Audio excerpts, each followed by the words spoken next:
Buenos días a todas y todos. Vamos a dar inicio con la sesión de hoy.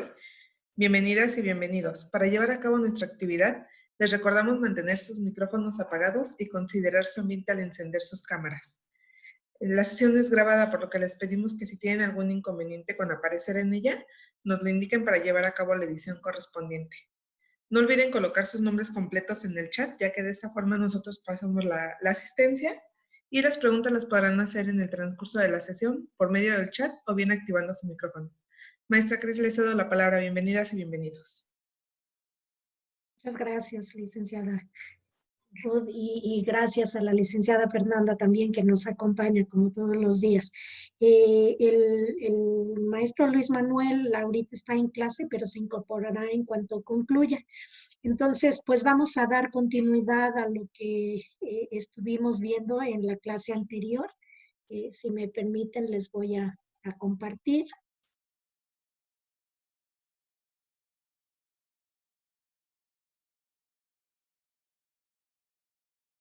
¿Ya están viendo ustedes la pantalla? Sí, ya es visible. ¿Sí? Muchas gracias. Bueno, entonces, si recuerdan, vimos los diferentes elementos o las secciones que conforman el manual de políticas y procedimientos. Y dentro de esto, la última sección, pues corresponde a los procedimientos operativos como tal, ¿sí? Que es la parte más relevante del manual de políticas y procedimientos. Entonces, aquí estábamos viendo que el procedimiento lo pudiéramos como dividir en 4 secciones. La primera, una sección muy general, como serían la portada, los objetivos, el alcance y las normas y políticas de operación. Que vamos a, ya se vieron algunos de estos puntos. Después tenemos una sección que se conoce como la parte técnica, ¿sí?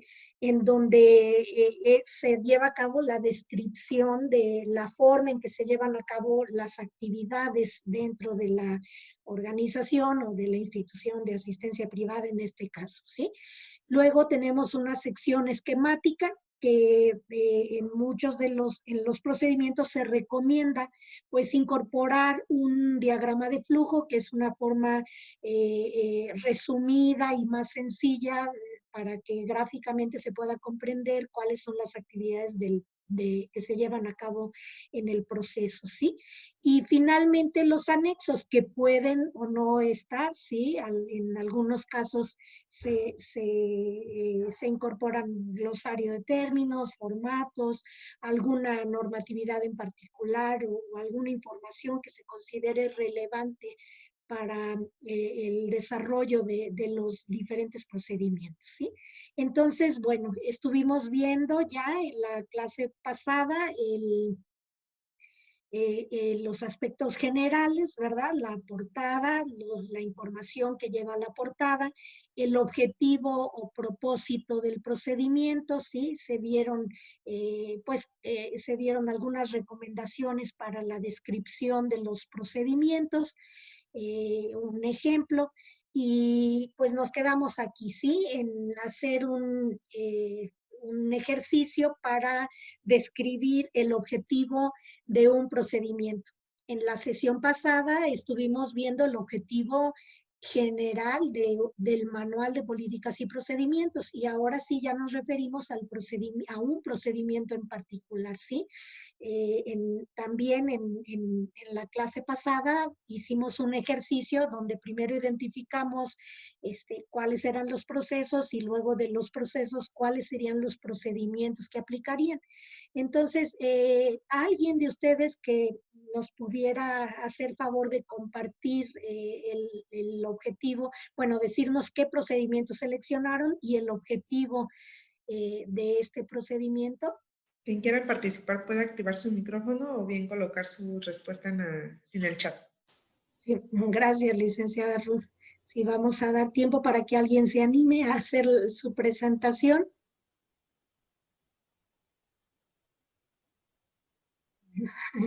Creo que hoy no están animados a presentar su trabajo.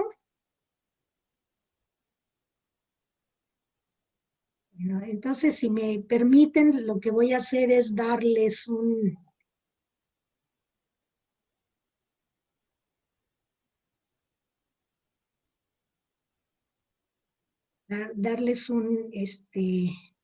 ponerles yo unos ejemplos de, si me permite, nada más voy a buscar para compartirles si alguien se decide a presentarnos algunos de estos, algunos de sus procedimientos. Y bueno, tengo aquí ya ¿sí? Marcela nos comenta en el chat, ella pone, el Así, mío es de agua de segura. agua segura, por favor, Marisela, si nos pudiera, ya lo puso, el propósito, aplicar de manera sistemática las medidas de prevención, como lo son la limpieza y cloración del agua que se consume y usa en la atención médica de Asociación Hispano-Mexicana IAP. Muchas gracias, Marisela. Sí, muy bien. Entonces es un procedimiento específico que define qué actividades se van a realizar para garantizar, ¿no? Que el agua sea adecuada para su consumo, ¿sí? Y el uso, pues, en la asociación. El Edgar López, muchas gracias, nos dice, el presente documento describe el procedimiento que se sigue para brindar atención a los donativos individuales que se gestionan por medio de la página electrónica a través de PayPal y aquellos donativos que se realizan por medio de depósito en efectivo en sucursal bancaria o transferencia electrónica destinados para los programas de becas y acompañamiento individualizado, así como apoyos complementarios que brinda la Fundación. ¿Sí? Fíjense, en estos mismos, en estos ejemplos de objetivos que nos han hecho el favor de compartir Marisela y Edgar, viene el objetivo y ahí mismo nos están definiendo un poco el alcance. Recuerdan que habíamos comentado ya previamente que las secciones del manual y también incluso de los procedimientos pueden cambiar. Pudiéramos poner el objetivo específico y luego en otro lado el alcance, pero es muy común que se incluya. Aquí, por ejemplo, aplicar en el primero de los objetivos, aplicar las medidas para prevenir, ¿no? Así dice, como lo son la limpieza y cloración del agua de consumo. Entonces ya está refiriendo al alcance que se usa en la atención médica de Asociación Hispano-Mexicana, ¿sí? Y en el otro caso, el objetivo nos está definiendo, ese mismo objetivo nos define el alcance, ¿no? Para los diferentes tipos de donaciones, ya sea por PayPal, por depósito de efectivo en sucursal o por transferencia bancaria, ¿no? Para los programas de becas. Entonces, pues dos ejemplos muy claros de objetivos, de procedimientos muy específicos. Si ustedes se fijan, esos procedimientos tienen un alcance muy, muy particular, ¿sí? Muchas gracias a los dos. No sé si alguien más quisiera compartir su objetivo. A ver, aquí creo que ya tenemos algún otro. Ah, no, Mónica Hernández, pero nada más está dando sus datos, ¿no?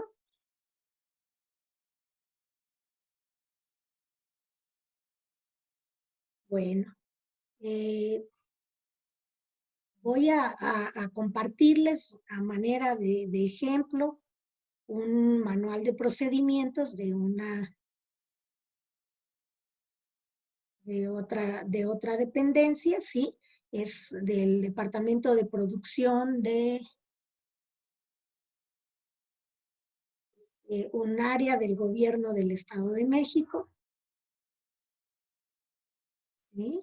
La Dirección de Informática y Telecomunicaciones. Y bueno, lo primero que tenemos pues son, como habíamos dicho, además de la portada, el contenido del manual, y luego vienen, si ustedes se fijan, la relación de todos los procedimientos, alta de usuarios a aplicativos de nómina, alta, baja, baja automática, cambio de password, cambio de rol, pues es un área de informática, entonces son el tipo de procedimientos que vienen incluidos, ¿no?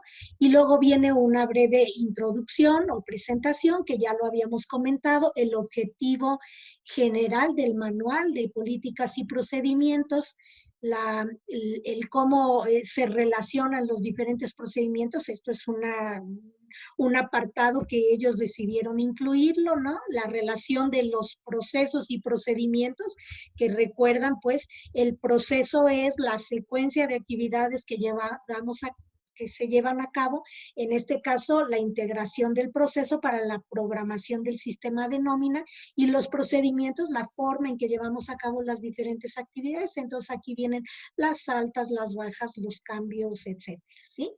Y luego ya viene la descripción de cada procedimiento, y como vemos en este ejemplo en particular, viene el nombre del procedimiento, su objetivo, que es el punto en el que estamos viendo ahorita, y dice, el objetivo es, como es el alta de usuarios a aplicativos de nómina, el objetivo de este procedimiento es administrar y llevar un registro del usuario final, así como aquellos que aplican el mantenimiento o administran los aplicativos de nómina. Y como les comentaba, en algunos casos se incluye también el alcance de ese procedimiento. Aplica al personal de la Dirección de Informática y al Departamento de Producción que tenga a su cargo el acceso a los aplicativos. En los ejemplos que nos hicieron favor de compartir Marisela y Edgar, lo que vimos es que dentro del objetivo están incluyendo para qué, ¿no? Ya cómo, el qué abarca el procedimiento de manera general, ¿sí? Entonces, bueno, es un ejemplo. Voy a irme a revisar otro más para luego dar continuidad, ¿sí? Bueno, nada más, perdón, me voy a regresar para mostrarles así como lo habíamos mencionado ya previamente. Después del objetivo viene lo que para nosotros serían las normas de operación, que vamos a ver más adelante, que aquí les llaman referencia, las políticas de operación, que aquí no sé si se incluyan, aquí viene desglosado responsabilidades, ¿sí?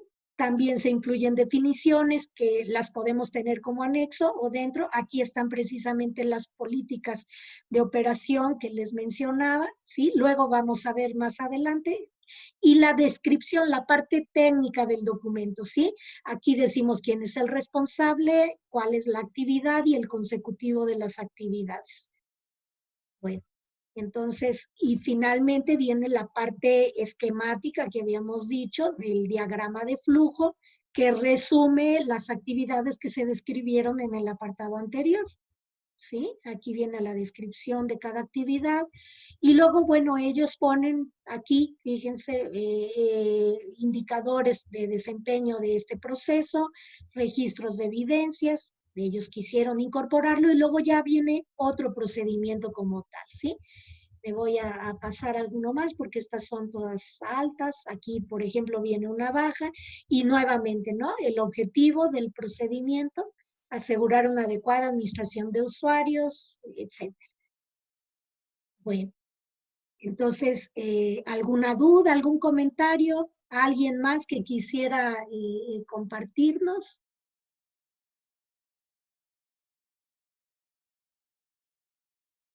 Bueno, pues entonces voy a cambiar la presentación, permítanme.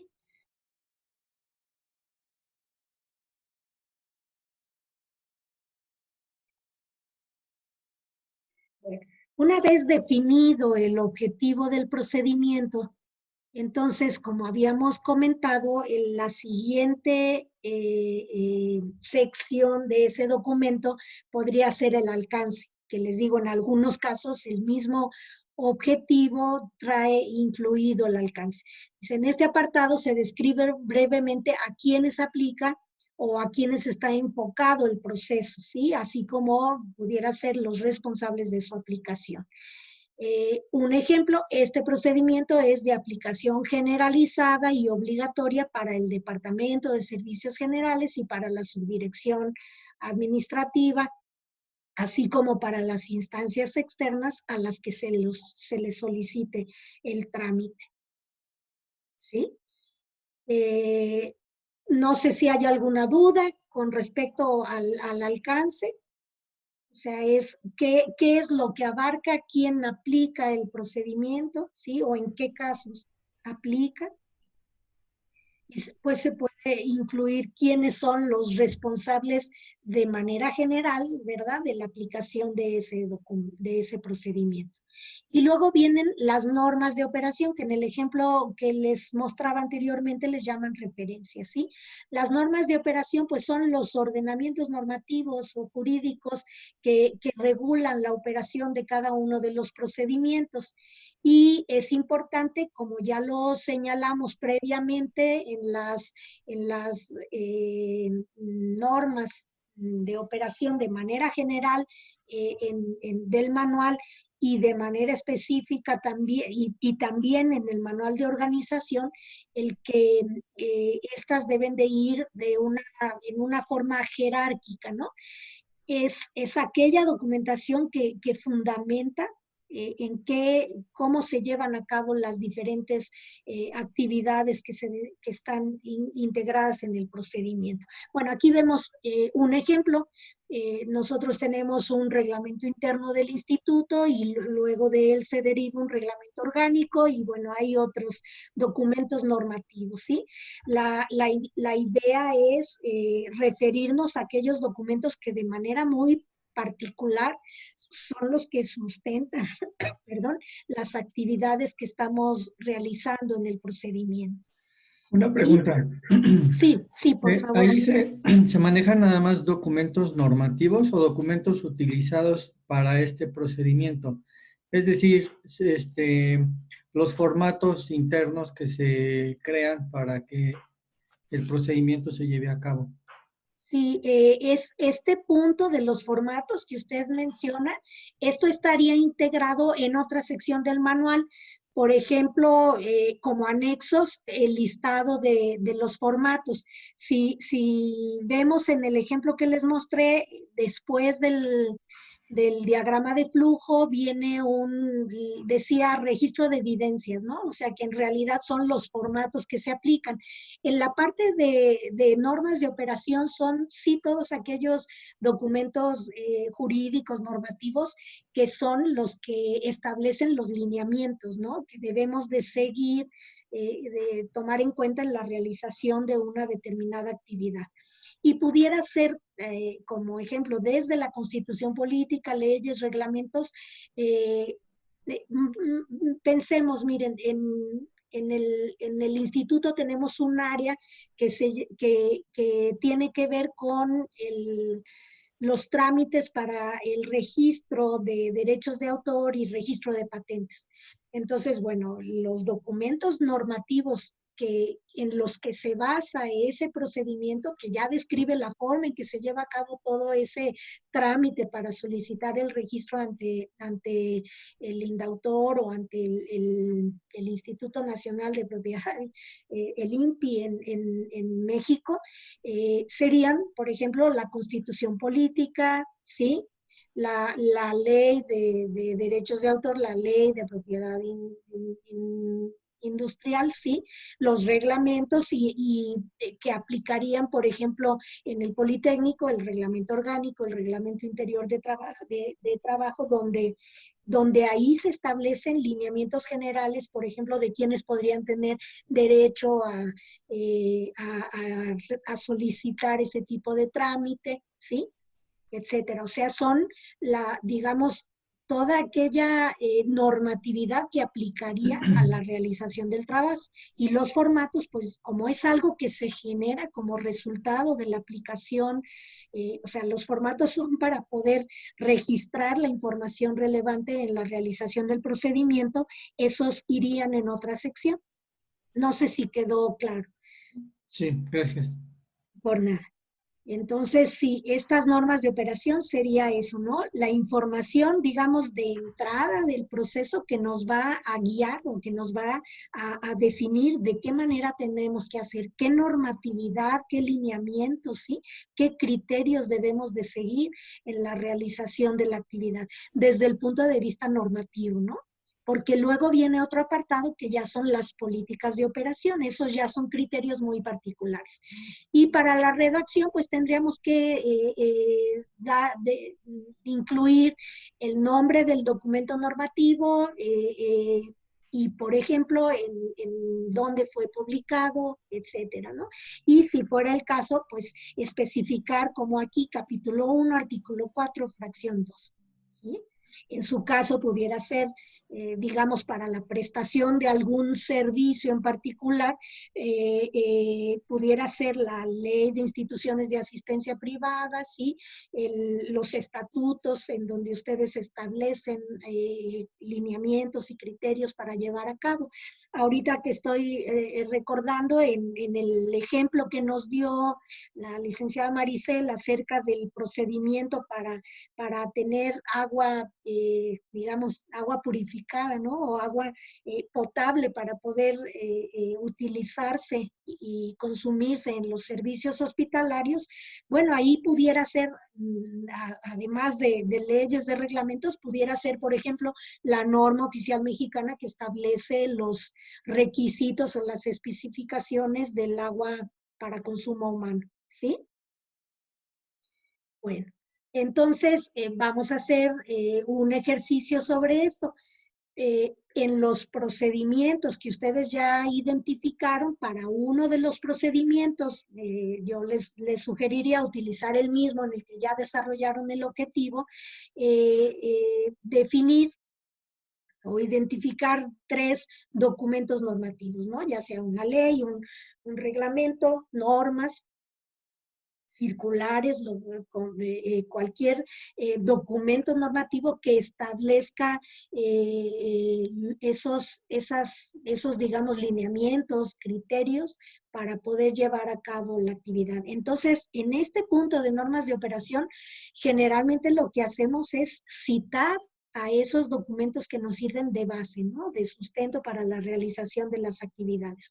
Y muchas veces no somos, o sea, en la mayoría de los casos son documentos externos que no generamos nosotros mismos, ¿no? Es un documento que ya está establecido, ya sea por por una autoridad dentro de la misma institución en donde estamos o por externos, como el caso de las leyes, reglamentos y normas. Entonces, vamos a darles unos minutos para que ustedes puedan desarrollar el ejercicio y luego nos hagan favor de compartirlo. Ahí dice 15 minutos, me parece que es mucho tiempo, vamos a dar un poco menos, ¿sí? Con 10 minutos, porque es nada más enlistar, ¿no? ¿Cuáles serían esos documentos normativos? Por favor. Si hay alguna duda, algún comentario, con gusto me dicen. Y si alguien concluye antes del tiempo, pues también, por favor, nos avisa para que nos comparta su ejercicio.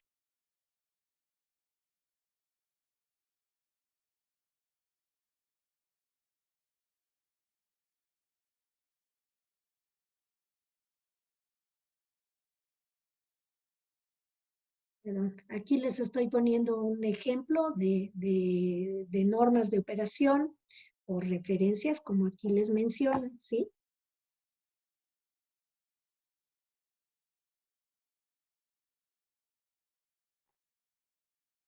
Es un procedimiento en una escuela. El procedimiento se refiere a la expedición de certificados, el objetivo, el alcance y luego las normas de operación o referencia. Y si se fijan, todos ellos son, a excepción del último, son documentos de origen externo que son los que aplican para la realización de las actividades y que ellos deben de tomar en cuenta, ¿sí? Y luego, pues, el manual general de la escuela, ¿no? Manual de organización del COBAEM.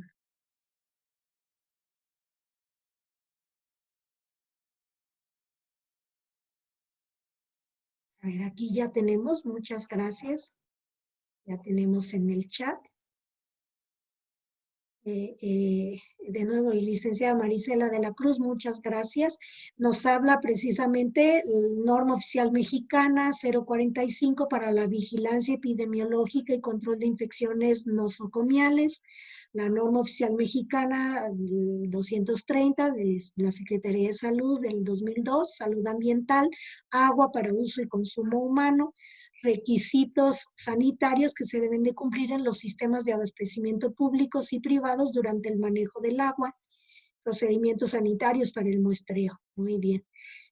La modificación a la norma oficial mexicana 127 de 1994, salud ambiental, agua para uso y consumo humano, límites permisibles de calidad y tratamientos a que debe someterse el agua para su potabilización, con la modificación al 20 de octubre del 2000. Muy bien. Y la norma oficial mexicana, la 16, también de Secretaría de Salud, de 1994, para la vigilancia, prevención, control, manejo y tratamiento del COVID. Muchas gracias, licenciada Marisela, muy amable. Pues sí, efectivamente estas serían las normas de operación en las que nos deberíamos de basar para llevar a cabo el procedimiento, en este caso, del control del agua, ¿no? Para consumo y uso en los servicios hospitalarios, ¿sí? Muchas gracias. Y bueno, en este caso, al tratarse de normas oficiales mexicanas, todas las que nos habla, es muy fácil, digamos, poder obtenerlas, ¿no? Tener acceso a ellas a través de Internet. Si ustedes lo consideran adecuado, se puede incluir también, digamos, las referencias, los datos acerca de la fecha en que fue publicada dicha norma en el Diario Oficial de la Federación. Aunque también hay otros mecanismos para obtención de esa norma, o sea, otras fuentes de información. Pudiera ser, por ejemplo, la misma, en el caso de las normas de Secretaría de Salud, que varias de estas son, la propia Secretaría tiene un compendio de las normas que se utilizan, ¿no? Lo mismo pasaría en la mayoría de las dependencias de gobierno, que aún cuando la norma se publica en el Diario Oficial de la Federación, pues se pueden localizar en las diferentes dependencias que son las responsables, las que tienen la atribución de la elaboración de estas normas.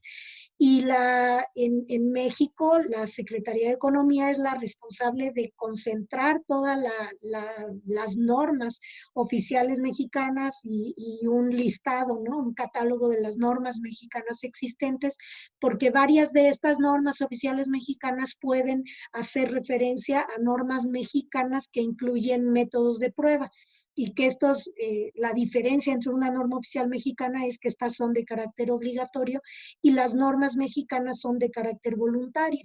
Eso implica que para realizar el análisis de uno de los, digamos, de una de las características, de las variables que están consideradas dentro de la norma oficial mexicana, digamos un parámetro como el pH, podemos hacer uso de una norma mexicana que es de carácter voluntario, que nos establece el método de prueba que podemos usar, aunque existen varios métodos de prueba para hacer el análisis, ¿no? del pH. En algunos casos también son normas oficiales mexicanas, es decir, son métodos obligatorios. En otro caso puede haber varios métodos y lo que tenemos que garantizar es que sea un método que fue validado, ¿no? Que garantiza la confiabilidad del resultado que se emite. Entonces, les comentaba yo que la Secretaría de Economía, a través de la Dirección General de Normas, tiene un repositorio de las normas oficiales mexicanas que están disponibles de forma libre para todo el público, y un catálogo de normas mexicanas que las normas más recientes, al ser elaboradas por organismos de normalización, ellos digamos, ellos coordinan la elaboración de las normas, pero estas normas están a la venta. Entonces, lo que podemos encontrar es el nombre de la norma, el organismo que la publicó, que no es que ellos mismos la hayan elaborado, sino que la elaboran a través de un comité consultivo, el Comité Técnico Nacional de Normalización, y en esos organismos pueden ustedes encontrar las normas, pero están a la venta, ¿sí? Las normas mexicanas como tal, ¿sí? Las más recientes, las antiguas, como ya estaban publicadas, esas normalmente siguen siendo gratuitas. Bueno, ¿alguien más? Si no tienen, si no hay alguna otra participación, entonces vamos a dar continuidad. Nuevamente voy a compartir la presentación.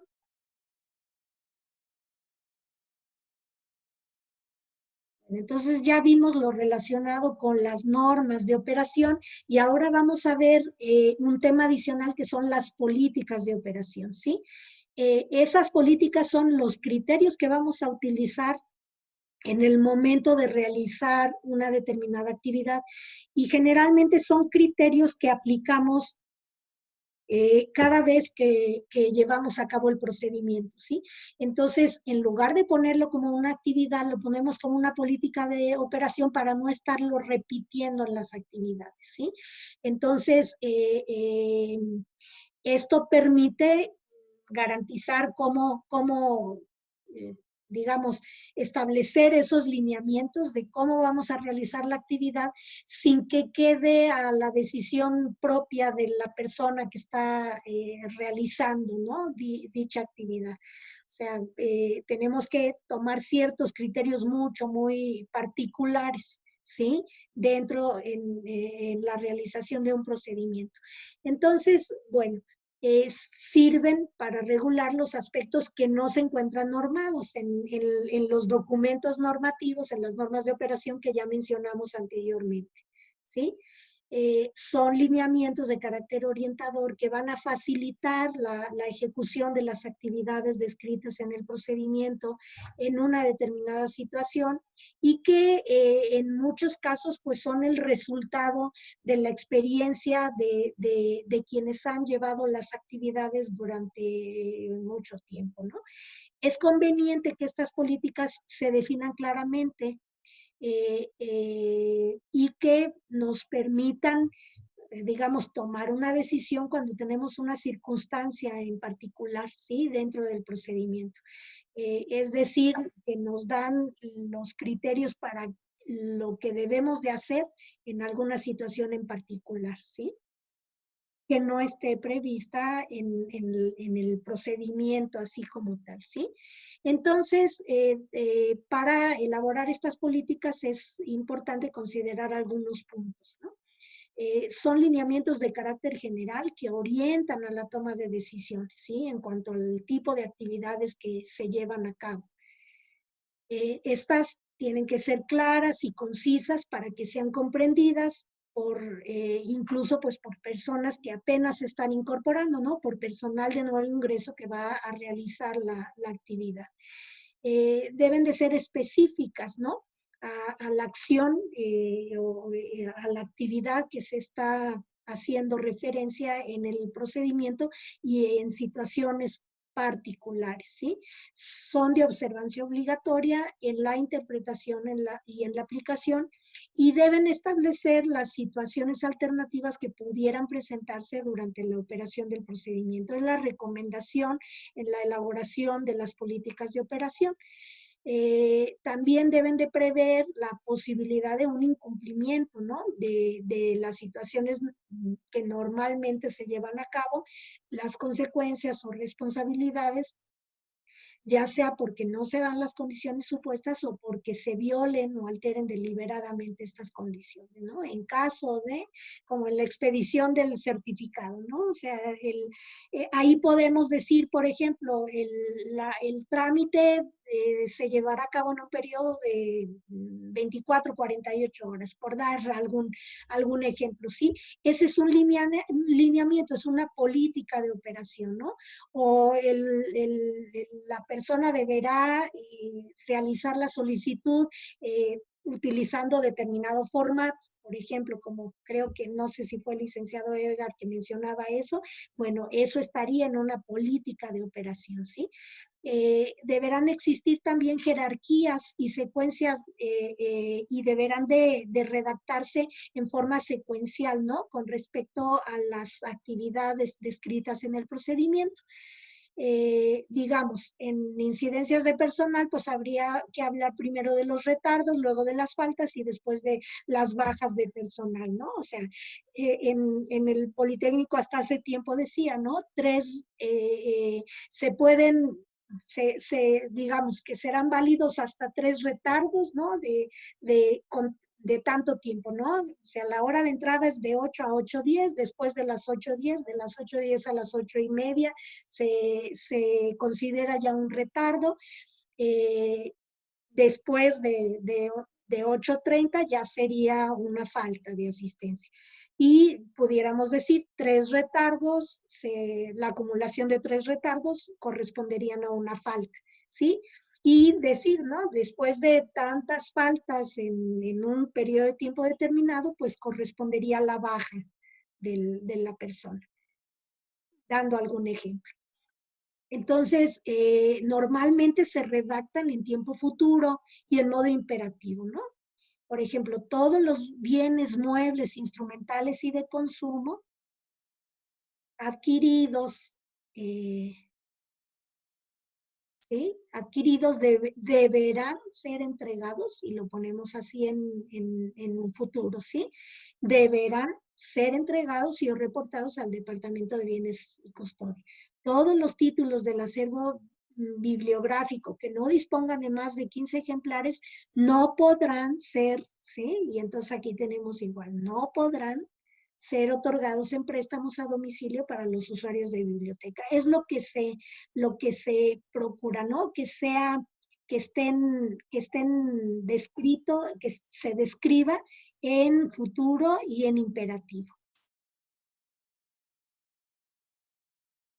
¿Alguna duda, algún comentario? Fíjense, aquí estoy viendo en este ejemplo que estamos poniendo, dice, las cuentas bancarias pueden ser más de 2, podrán ser más de 2, pero al menos hay una para cada tipo de recurso. Los elementos de entrada para la elaboración de origen y aplicación de recursos del mes anterior, estado de origen, aplicación, reporte, bueno, es que ya ahí no se alcanza a ver más como ejemplo, ¿sí? Lo que haríamos ahora sería redactar al menos una política de operación que aplique en los procedimientos que ustedes mencionaron. Por ejemplo, la licenciada Marisela, que amablemente nos ha compartido sus trabajos, ¿no? El objetivo y las normas de operación, pues una política de operación pudiera estar relacionada con cada cuándo se lleva a cabo el muestreo y el análisis del agua, o con quién será responsable de realizar esa actividad, o qué pasaría si no se cumple, o algo así, ¿sí? Esas serían las políticas de operación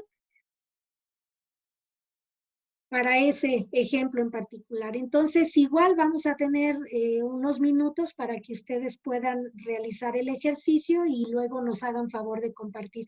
Y yo los invito a que nos apoyen compartiendo sus ejercicios, porque eso creo que es lo que más enriquece el curso, ¿no? Yo les puedo presentar políticas de operación de otras instituciones, pero creo que lo que más enriquece es que ustedes vean ejemplos de políticas de operación aplicables a los procedimientos que se llevan a cabo en las instituciones de asistencia privada.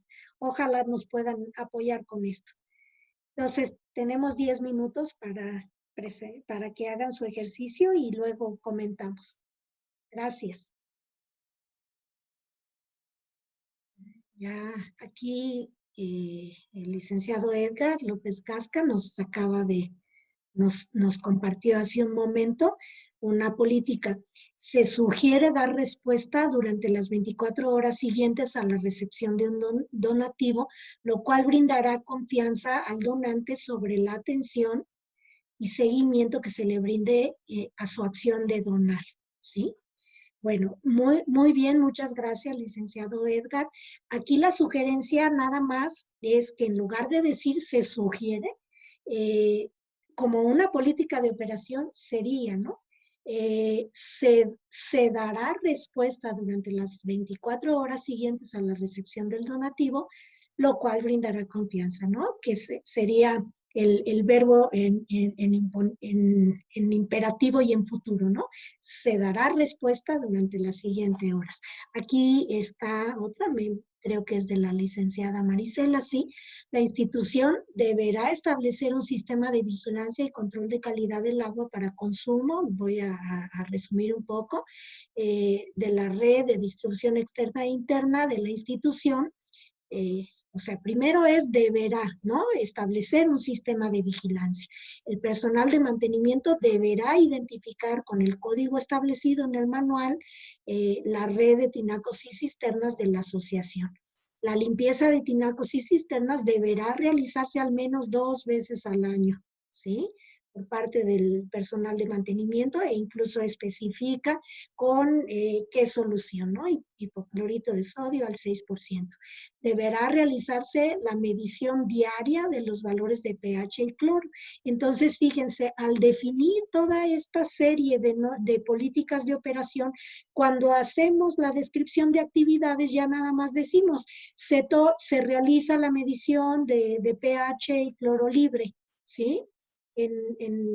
Y con eso, en la política de operación ya dijimos que lo vamos a hacer diario y que lo vamos a hacer en 4 puntos críticos como la cisterna, cocina, quirófano y sanitario. Entonces, en la descripción de actividades ya lo hacemos mucho más sencillo porque ya la política de operación establece cómo, en qué condiciones, ¿no? Con qué criterios se deberá de realizar la actividad. Y luego ya establece los valores de control del agua deberán encontrarse en el rango de 0.2 a 1.5 para cloro libre y entre 6.5 y 8.5 para el agua, ¿no? Para el pH. Entonces ahí en la descripción de actividades ya nada más se puede decir cumple especificaciones, sí, y entonces le damos continuidad. Si no, entonces ya describiríamos qué es lo que se tendría que realizar, ¿sí? Algún tratamiento especial al agua para garantizar que esté dentro de las especificaciones definidas en el procedimiento y que estas especificaciones pues deben de estar basadas o sustentadas en las normas oficiales mexicanas que ya se definieron en las normas de operación, ¿sí? El licenciado Edgar nos comparte otro, muchas gracias. Se corroborará que el donante dé su consentimiento para transmitir y tratar sus datos personales conforme el aviso de privacidad para donantes, marcando la casilla correspondiente en el formato de registro. Muy bien.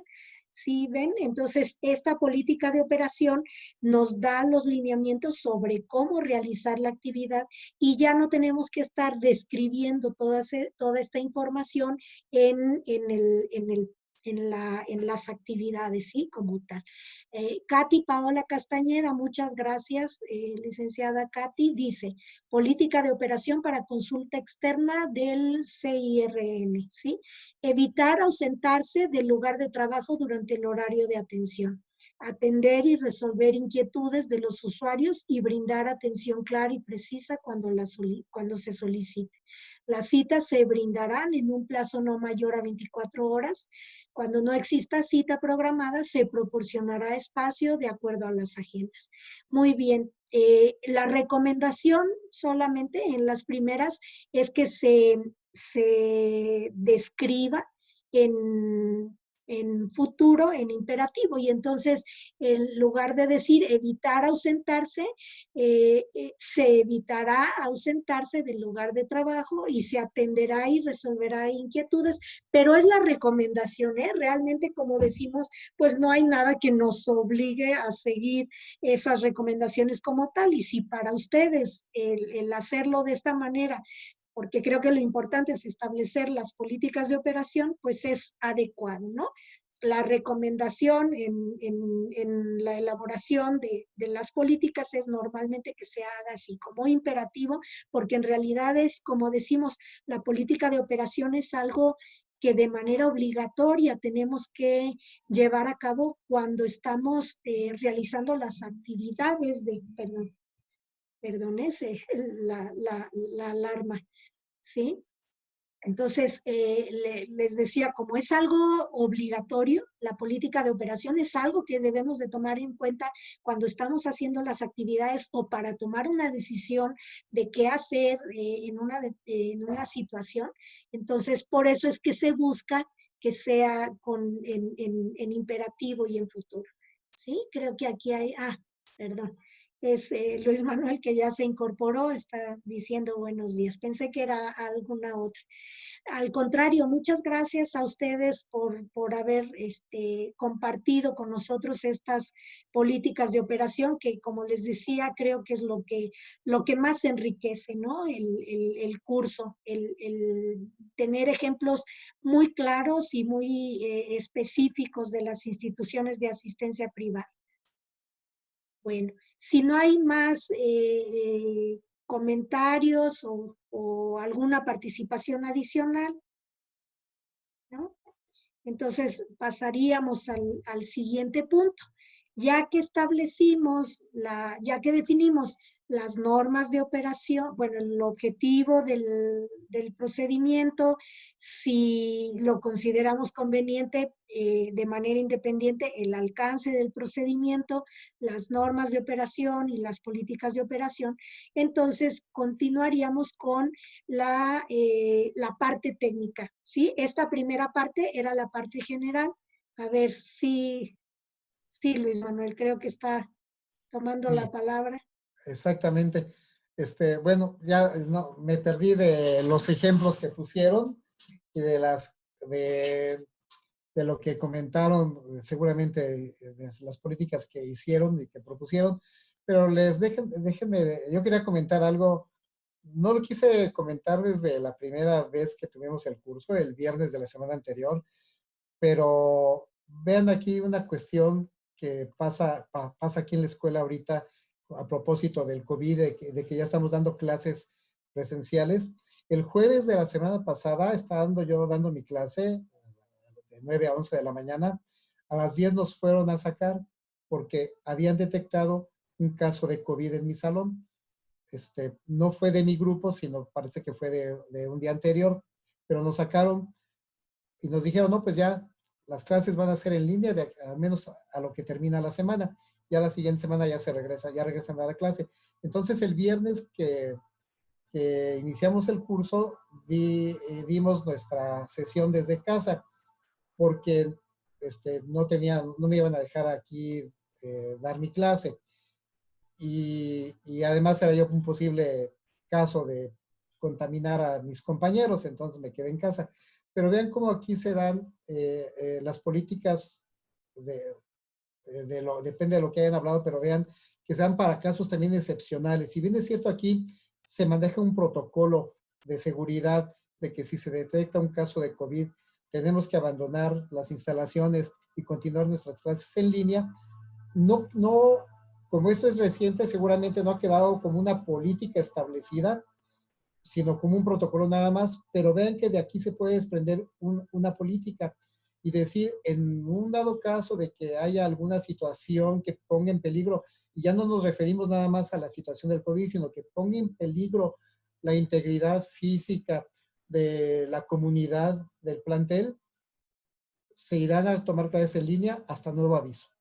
Y esa sería, digamos, una política, ahorita me la estoy inventando, dado que no la tenemos establecida como tal, pero sí ya hay un protocolo de seguridad aquí en la ESCA y que seguramente después se desprenderá a una política.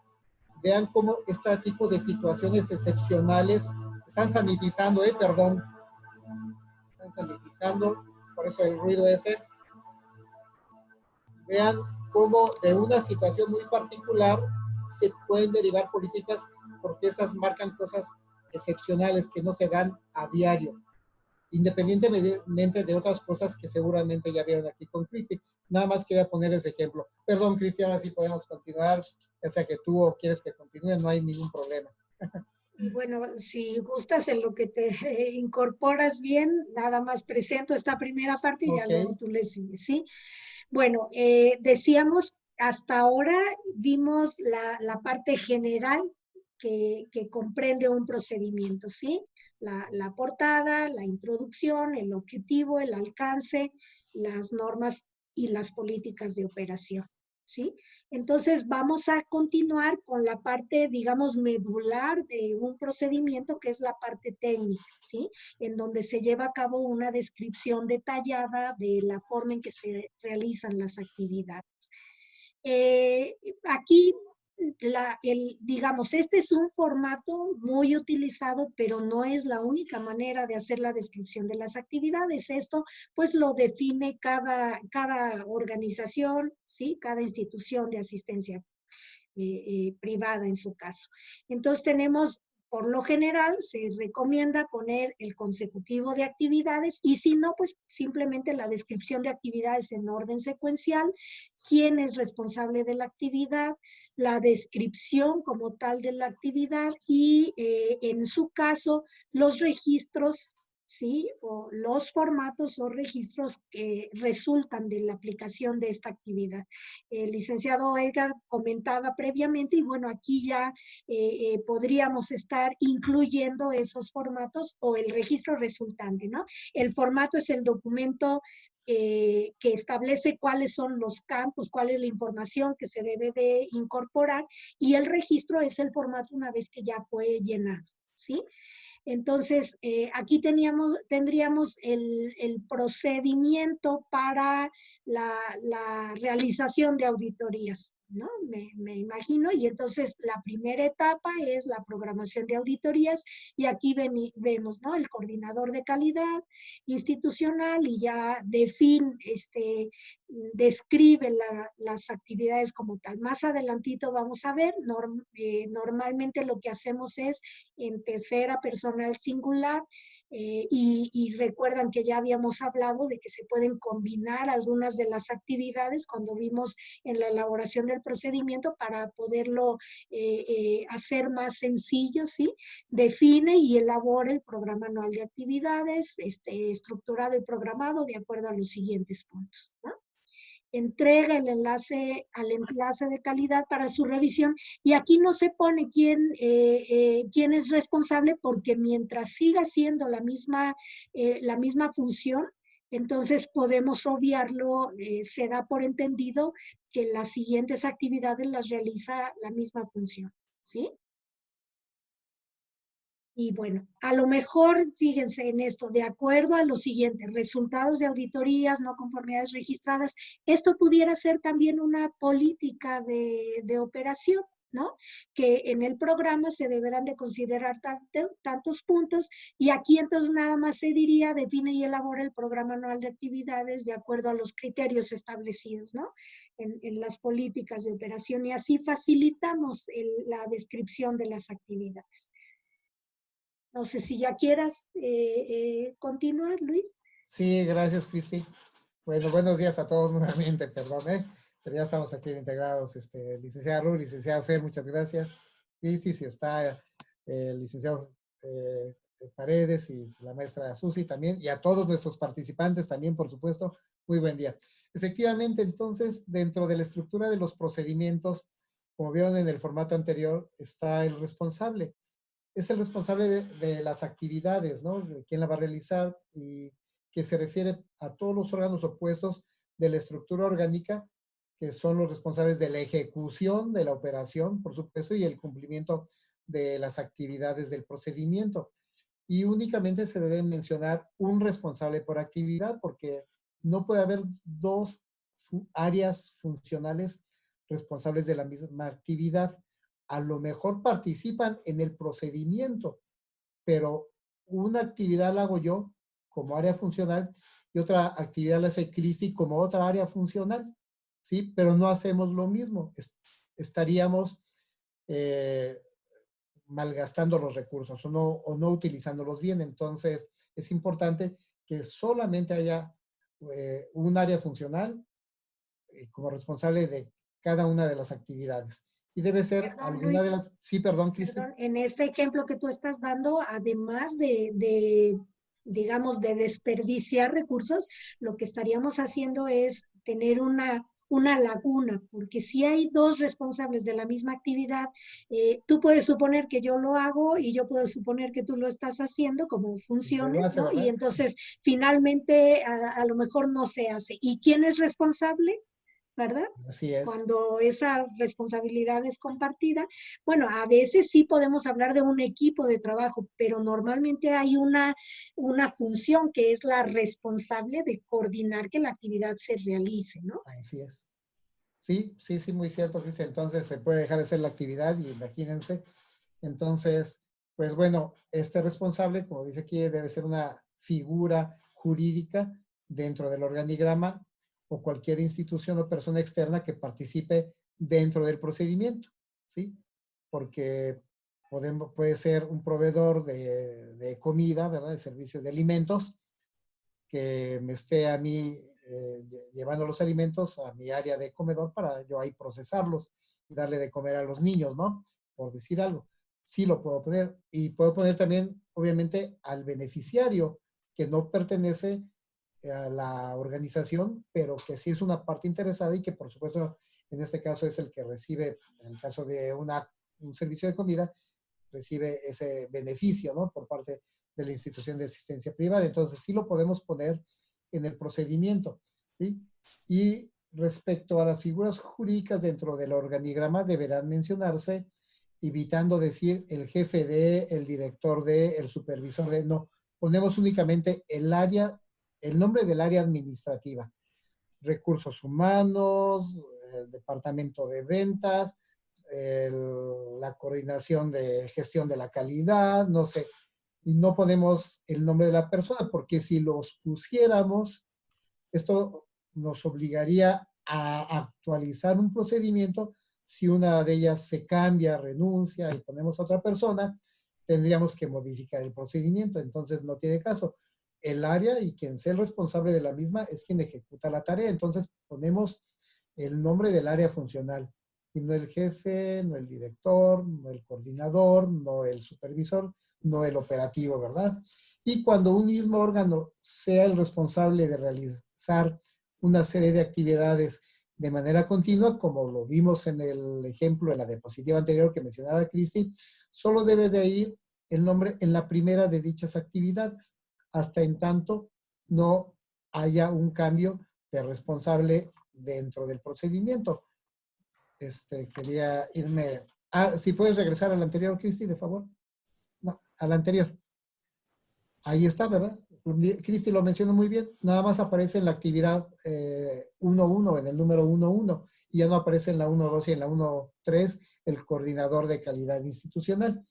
Sabemos que en la 1.2 y 1.3 sigue siendo responsabilidad del coordinador de calidad institucional. Pero si nos vamos a la siguiente, Cristi, de favor. A la siguiente, ok. Y entonces ahí están. Entonces vean cómo aparece aquí dentro del responsable en la primera columna. Por cierto, el formato, cada quien lo hace y lo adecua como mejor le parezca. No tiene que ser así similares. Ya ven que aquí viene primero responsable y en otros puede venir primero la actividad y luego el responsable. Como ustedes lo quieran llevar y se les facilite mejor, ¿no? Tenemos ahí al director de la escuela que hace una actividad, luego tenemos a la subdirección de servicios estudiantiles e integración social que hace otra función, el alumno que es externo como colaborador, ¿verdad? No pertenece a la estructura orgánica, pero que es el que recibe el beneficio y el servicio, y por lo tanto también lo ponemos, el alumno atiende la convocatoria, qué sé yo, y luego la siguiente actividad vuelve a ser nuevamente la subdirección de servicios estudiantiles, y luego viene la dirección de la escuela, etcétera. Y vean, ahí sí vamos poniendo, aunque se repitan las áreas, pero como no hacen actividades de manera consecutiva, sí tenemos que ponerlas cada vez que vuelva a aparecer para que no vaya a haber confusión, a diferencia de la diapositiva que vimos hace rato y que todavía Cristi nos platicó y nos detalló. Entonces, esos son, y ahí caben todos los responsables de cada una de las actividades de un procedimiento. Gracias, Cristi. La siguiente, de favor. Y entonces, bueno, ahora el siguiente punto va a ser la descripción de las actividades, que si regresamos a la anterior, Cristi, de favor, Sote, la tenemos en la segunda o tercera, en este caso en la segunda columna, la descripción de las actividades. Y vean, aquí viene, a diferencia de la otra diapositiva, donde venía 1.1, o sea, venía la actividad en la primera columna, el responsable en la segunda, luego la actividad, el desarrollo de la actividad en la tercera.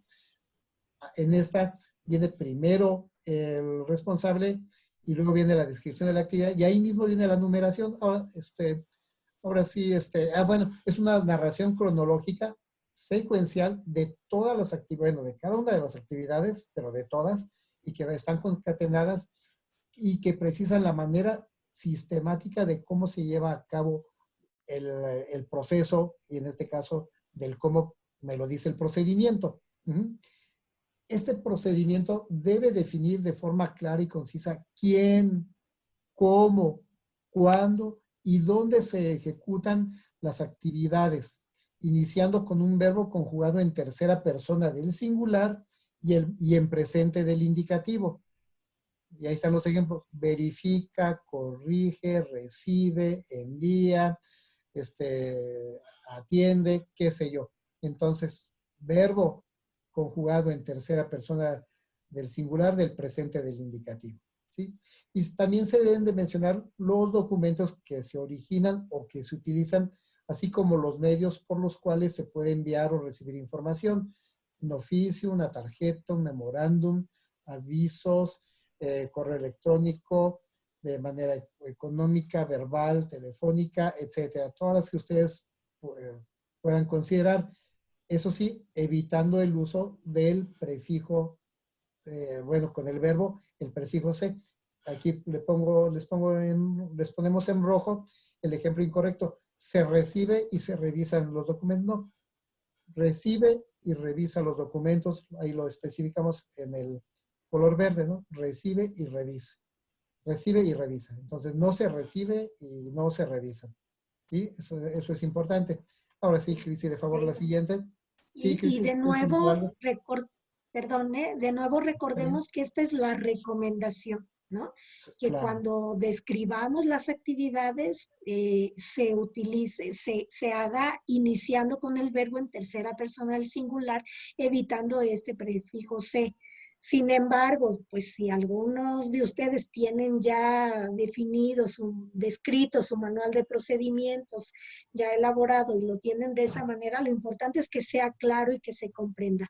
La experiencia y las recomendaciones de diversos autores es que lo hagamos de esta manera, pero no es una obligación como tal, ¿sí? Recordemos que aquí estamos viendo recomendaciones para facilitar la elaboración del manual de políticas y procedimientos. Así es, Cristi. Yo diría que son, digamos, lo que también llaman las buenas prácticas, ¿no? Y entonces, por un lado las buenas prácticas y por otro lado la economía de palabras, ¿no? También aplica. Pero como bien dice Cristi, si alguien lo quiere poner, bueno, adelante, ¿no? Son las recomendaciones, ¿no? Nadie les va a decir, está mal tu documento, pero no, es mi documento y ya, pues, a mí me gusta así, ¿cuál es el problema, no? Ok. Dentro de esta descripción de actividades, como ya lo mencionó Cristi en la diapositiva que todavía ya trató, se deben de enumerar las actividades de forma progresiva, aún en caso de que existan los rombos de decisión, como pueden ver en el ejemplo, ¿no? Recibe y revisa documentos. Ya cuando vayamos a la diagramación vamos a tener una decisión aquí y un rombo de decisión en el diagrama. ¿Están correctos los documentos? Le falta la firma, no venía el RFC, no venía el CURP, sí viene todo completo, entonces si no, se regresa a los interesados, ¿no? Y entonces, en ese caso, el interesado corrige, que sería la actividad 3, y vuelve a entregarlo, ¿no? Y vuelve a iniciar. Ah, pero si sí están correctos, pasa a la actividad 4, ¿no? Sí, se registra. Entonces, esto es importante, que vayamos poniendo la secuencia de las actividades. Y pues bueno, es requisito fundamental también para considerar un procedimiento como tal, las tomas de decisión, las cuales van enumeradas, pues provienen de una actividad que las genera. Las actividades subsecuentes también deberán estar numeradas y tener el mismo responsable conforme a la forma que está ahí descrita y que seguramente están viendo en la segunda columna de esta diapositiva. No sé si hay alguna duda, alguna pregunta. A mí me gustaría comentar, lo que va numerado es el resultado de la toma de la respuesta, ¿no? Si ustedes se fijan, están correctos, que es el rombo de decisión en el diagrama de flujo, que vamos a ver más adelante, está dentro de la actividad 1, ¿no? Recibe y revisa los documentos. Como parte de esa revisión está la pregunta, ¿están correctos? Y ya, si sí están correctos, entonces pasa a la actividad siguiente. Si no están correctos, regresa, ya se describe cuál es la actividad que estamos realizando, ¿no? Regresa a los alumnos para su corrección. Pero en sí, la pregunta que nos lleva a esas posibles opciones, esa pregunta no se enumera. Está implícita en la actividad que se está describiendo previamente. Sí, gracias, Cristi. Y nuevamente son las recomendaciones. Hay quien podría decir, no, como nada más le pongo que regresa a la actividad 1, no la numero, ¿no? Y me voy a la actividad número 2 y sí está correcto. O sea, son las buenas prácticas, son las recomendaciones, ¿eh? Bien, entonces, si el inicio de un procedimiento indica la recepción de documentos, habrá que decir de quién se reciben esos documentos, ¿no? E igualmente pueden incluirse 2 o 3 actividades en una sola, siempre y cuando sea comprensible su redacción, que no haya confusión con lo que se está queriendo decir. Y cuando en el desarrollo del procedimiento se origine por primera vez algún formato, se deberá anotar su nombre completo y en las actividades subsecuentes se podrá mencionar nada más su nombre genérico, o si tiene un código de identificación, podemos ponérselo y ya sabemos a qué se refiere. Ya veremos que también en la última columna, donde van los registros, ahí también se pondrá, y también ahí podemos ponerle entre paréntesis además del nombre completo, su clave, para que sea más fácil más adelante cuando se vuelva a repetir este documento o ese formato o ese registro. Ya nada más poner la pura clave o el puro código y ya sepamos a qué se refiere. Con eso podemos continuar. Y como podemos ver en la siguiente diapositiva, entonces debemos de indicar el número de tantos en que se elabore, se envíe o se reciba cada documento, ¿no? Entonces hay veces que va para copia para fulano, sutano, mengano, perengano, habrá que ponerlo, ¿sí? Indique también los acuses de recibo y el archivo de los documentos, y en la distribución de documentos debe también decirse a qué puestos o áreas se envían.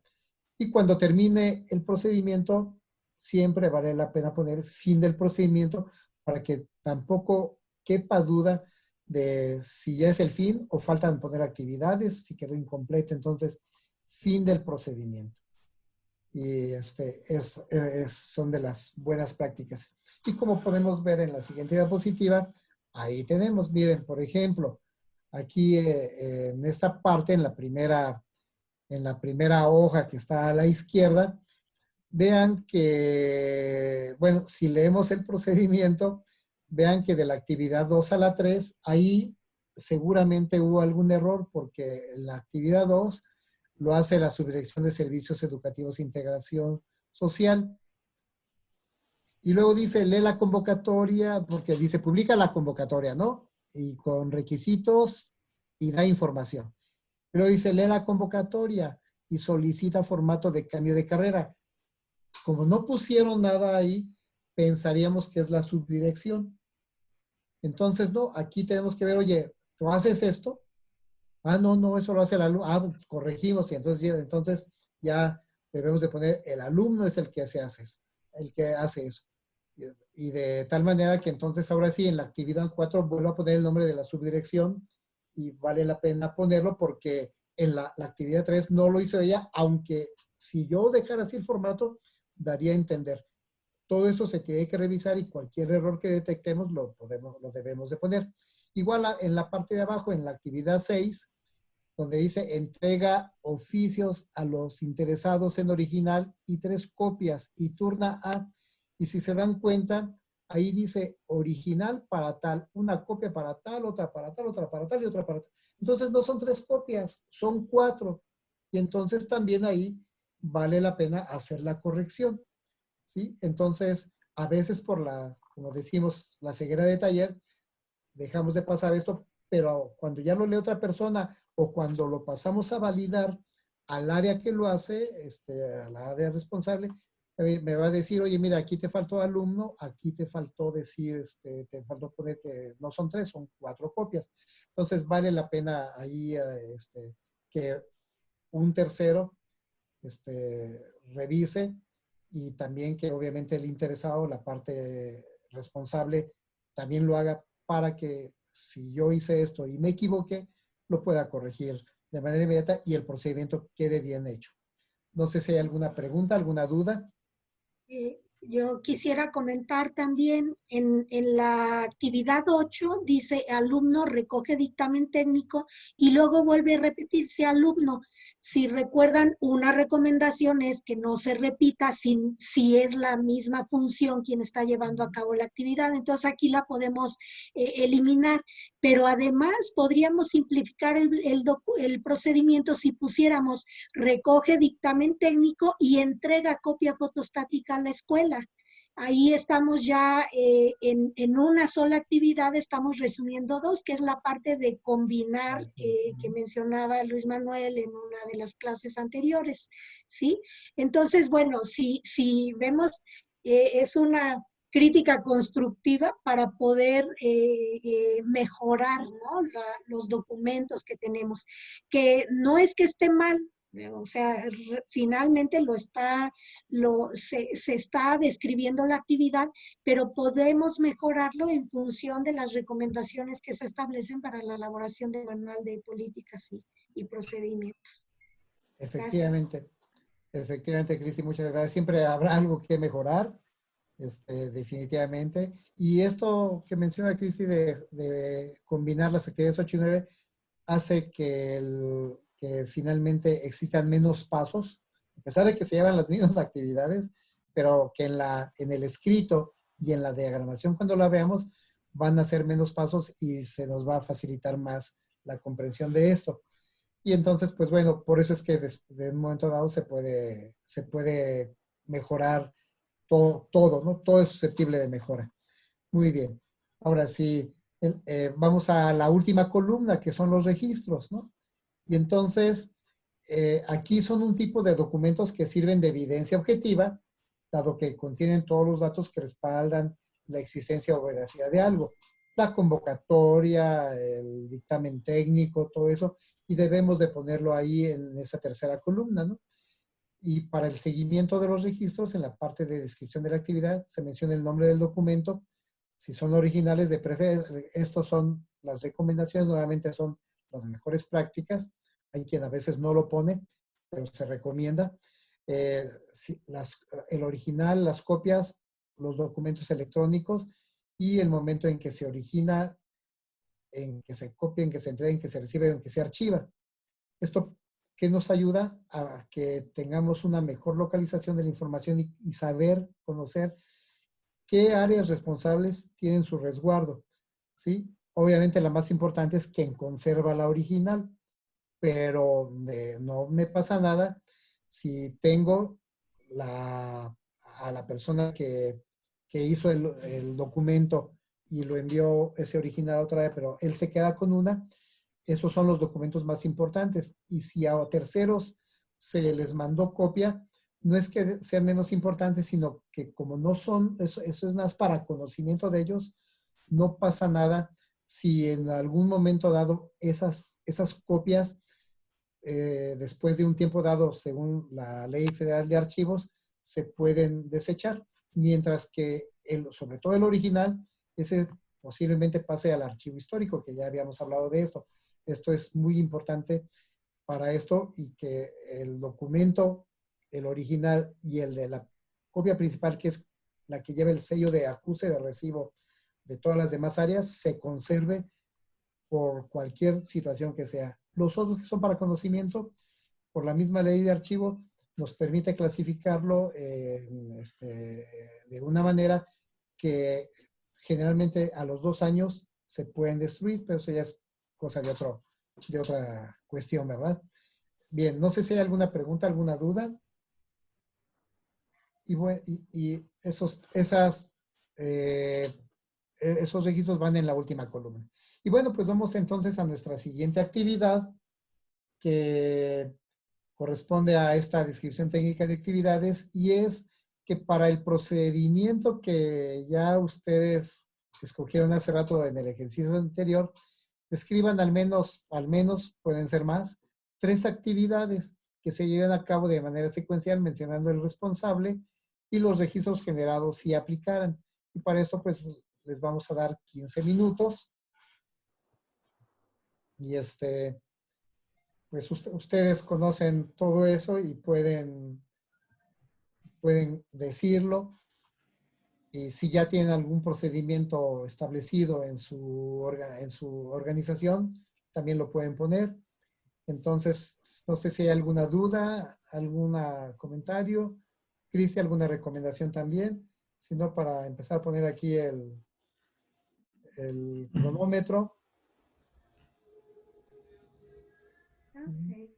Todo bien. Recordar que se recomienda empezar la descripción de actividades con el verbo en tercera persona del singular. Ok. Bueno, son 10:38. Creo que nos va a dar tiempo de...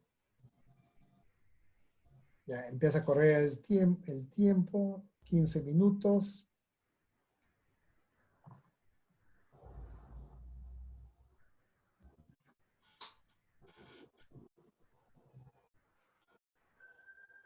Y si hay dudas, también nos pueden consultar, por supuesto.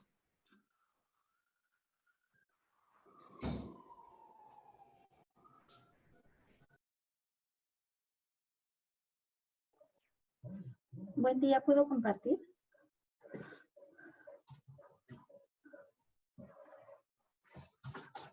Sí, claro. Con gusto, por supuesto. Ya dejé de compartir para que pueda usted compartir su pantalla. Gracias.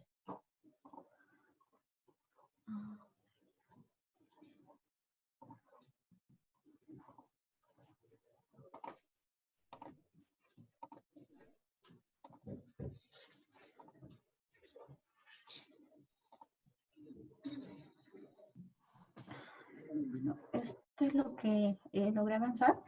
Es en referencia al procedimiento de estudio socioeconómico que se realiza para la determinación de las cuotas de recuperación que aportan los familiares de los residentes. Bueno, yo colaboro en Fundación Casanova, que se dedica a la rehabilitación de adicciones. Entonces se realiza el estudio socioeconómico para determinar la cuota mensual que aportará el familiar responsable. Como primer paso, se solicita al familiar los documentos sobre ingresos y gastos familiares y se verifica que estén completos.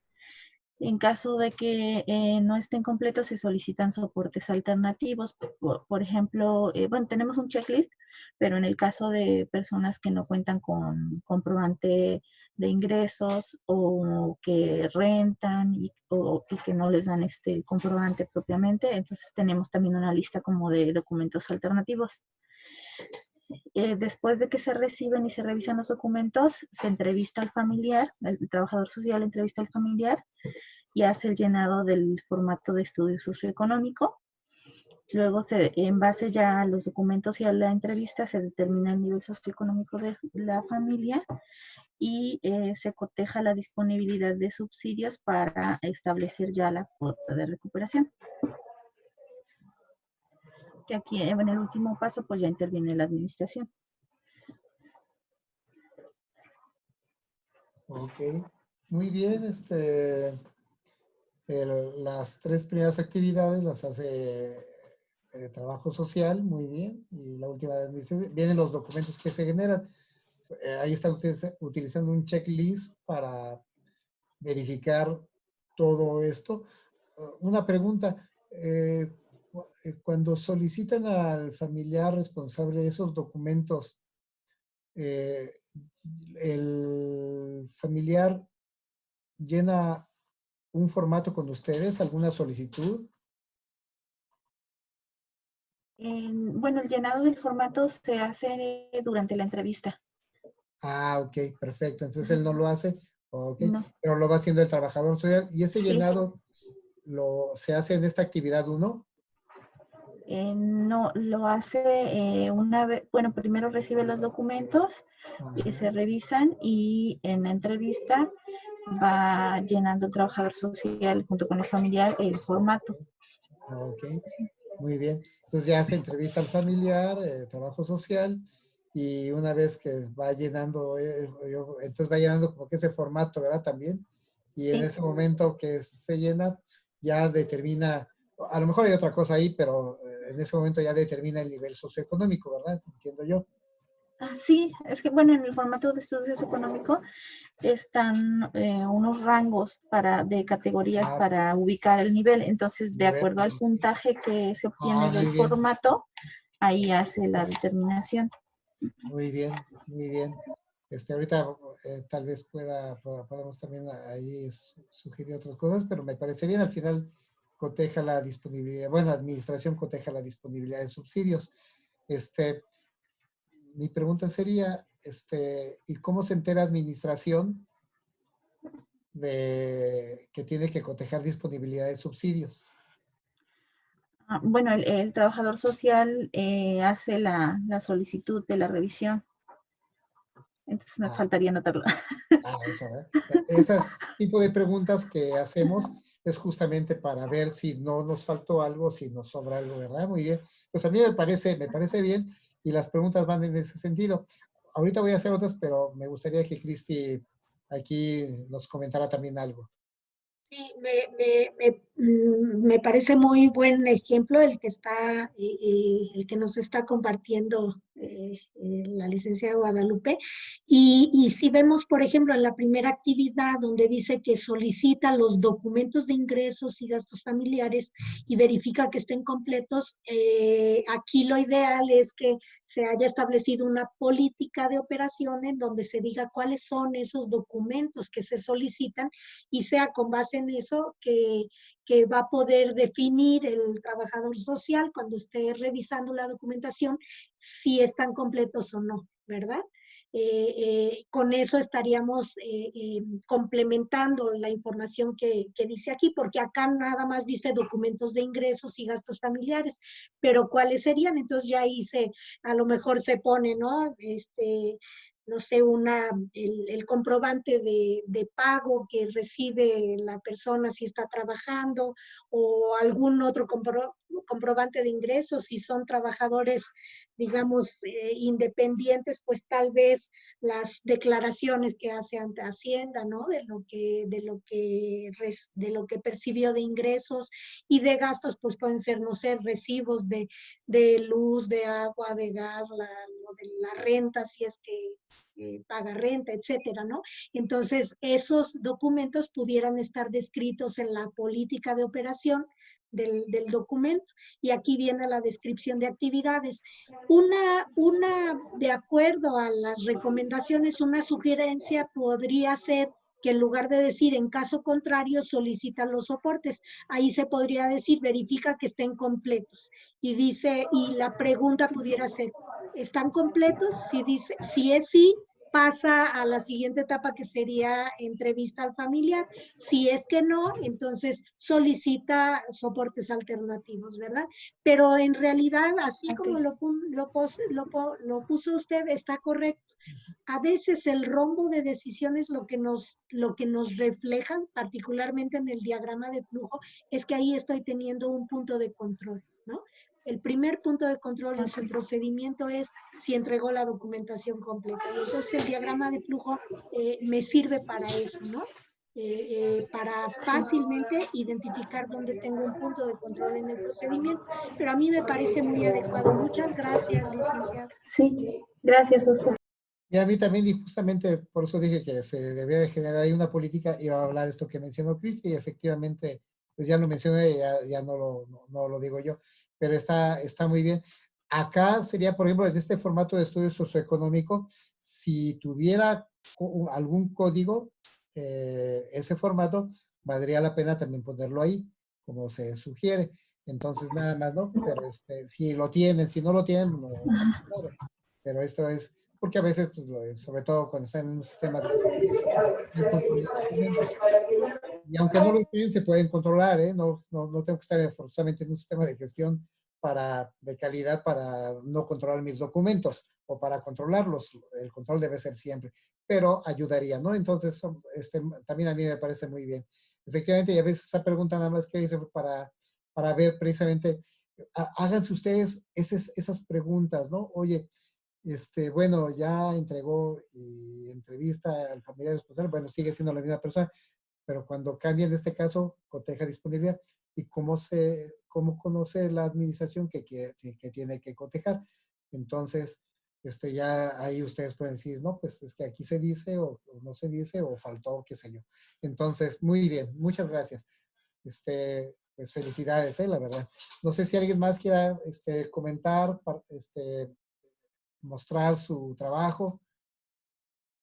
No sé en qué tiempo estemos. Yo diría que en ese mismo ejemplo que nos compartió la licenciada Guadalupe, podría haber otras políticas, porque estamos hablando, ¿no?, del procedimiento como tal, aunque ahorita es la descripción de actividades, por ejemplo, relacionada a cómo se establece el nivel socioeconómico, ¿no?, en función de ciertos rasgos, de ciertos rangos de ingresos, egresos, y de igual manera la cuota de recuperación, probable para quien la función que determina cuál sería la cuota de recuperación, probablemente también existan ciertos criterios ya definidos para decir de tanto a tanto sería esta cuota, etcétera, ¿no? Pudiera ser, ¿no? Nosotros estamos hablando sin tener el conocimiento completo de cómo lo están llevando a cabo, pero con esto estoy mencionando ejemplos de dónde surge la necesidad de establecer esas políticas que nos den lineamientos para poder tomar las decisiones, ¿no? De cuál sería el nivel de ingreso y cuál sería la cuota de recuperación. Es una decisión que se toma y para garantizar la transparencia, ¿no?, en ese proceso y tener digamos, el sustento de la toma basamos en normas de operación, si es que en ese caso se establece, o en una política de operación específica para ese procedimiento. Así es. Gracias. No, pues estamos prácticamente Pues allí, ya pero es. no sé si alguien quiera comentar algo o bien si iniciando el viernes seguimos viendo sus ejemplos para darles alguna retroalimentación, con toda confianza. No hay ningún problema. Estamos en tiempo, ¿eh? Entonces, ustedes nos dicen si alguien antes de irnos quiere comentar algo con toda confianza.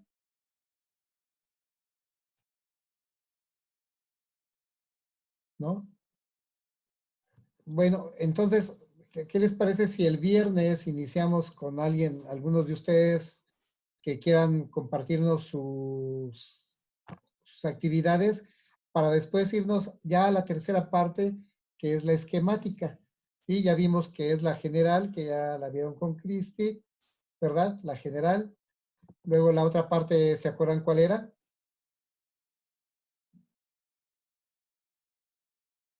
La técnica, ¿no?